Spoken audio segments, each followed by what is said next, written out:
so much for joining us here today. Could you tell us a little bit more about yourself and what the clinic is?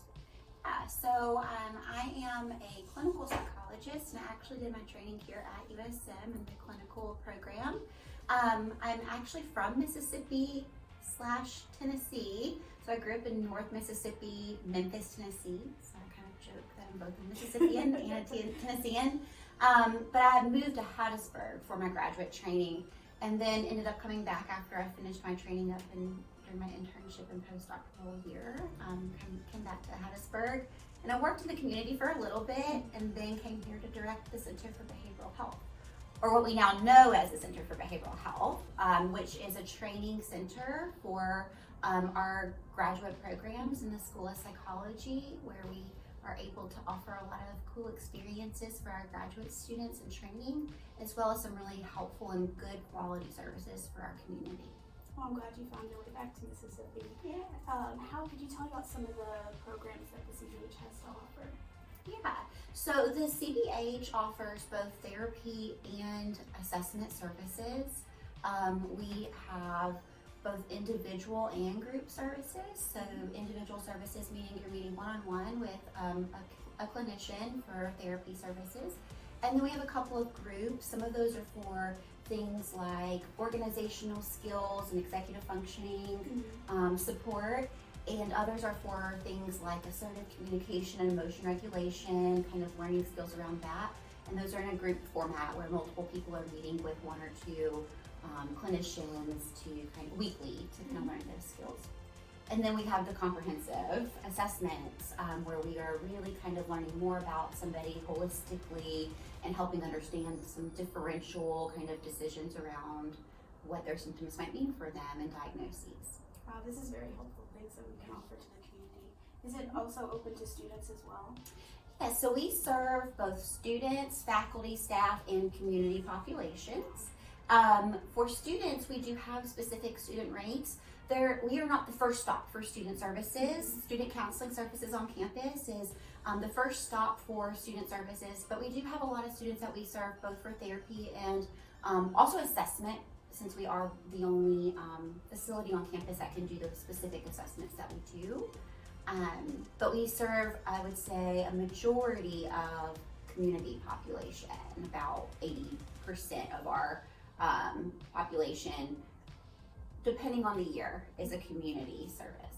It sounds like we offer a lot of programs that are very beneficial for students training as well. Is there any type of certifications or anything that you offer to students that are in part of the CBH? Yeah, so we try really hard to bring in some cool opportunities for trainings for our students. So one of the things that we were able to do last year was bring in the ADOS training, which is a specialized training for a tool that we use for autism evaluations. We also work real hard to try to bring in various professional development training opportunities. So we've been able to bring in a team from Mississippi State University for some suicide prevention and post-vention trainings and things like that. Wonderful, thank you. Tell me a little bit more about how the CBH came about. Was it always present on campus? That's a great question. So yes and no.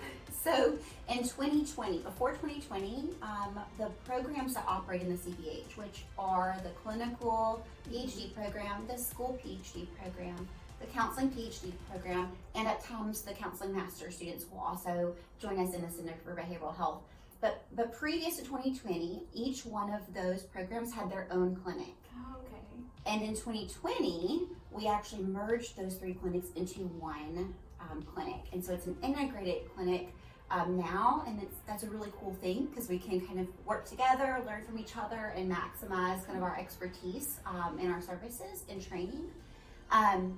When we merged, we were known as the Behavioral Health Clinic, but then we actually, a couple years ago, we were specifically designated by IHL as a center.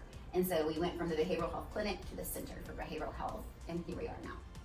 Nice. You talked about some of the community, but could you tell me what members of the community you're actually serving here at the center? Yeah, so we serve the lifespan.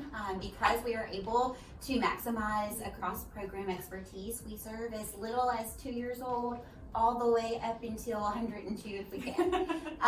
And so we truly serve the lifespan. A lot of the community members we serve are members that are often underserved in our community due to access to care. So generally, more than 50% of the folks that we serve are uninsured or underinsured, meaning they have an insurance that's really hard to access or utilize, and or are at the poverty line or below. So we really are able to reach some of our most, the community members that are in the most need that our students need help. Wonderful. So we talked about some of the populations that are being served, but who's actually providing these services? It sounds like a lot of the programs are involved. Yeah, so that's one of the really cool things about the center is all of our providers are graduate students that are working towards their doctoral degree or their master's. We have some folks that are in our master's program that will join us in the CPH. And they're all supervised by faculty in the School of Psychology, so licensed psychologists that are providing that supervision to them for those services. And that is how we're able to serve as a training clinic that is affordable for our community members as well. Wonderful. And you're also the licensed clinician that's over the entire clinic as well.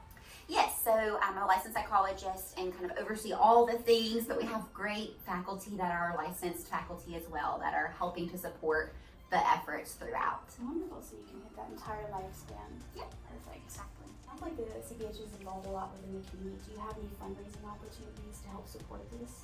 Yeah, so we do various fundraisers throughout the year, but we are always able to accept donations through our foundation account, which goes straight to the CBH and helps us keep doing what we're doing. And we will link that on this video so you can help donate and support the Center for Behavioral Health. Thanks so much for meeting with us today, Dr. McRaney, and explaining everything that you've done for the community and the clinic does for us. We really appreciate having you here at USM. Thank you so much. We're lucky to have some great clinicians. Thank you.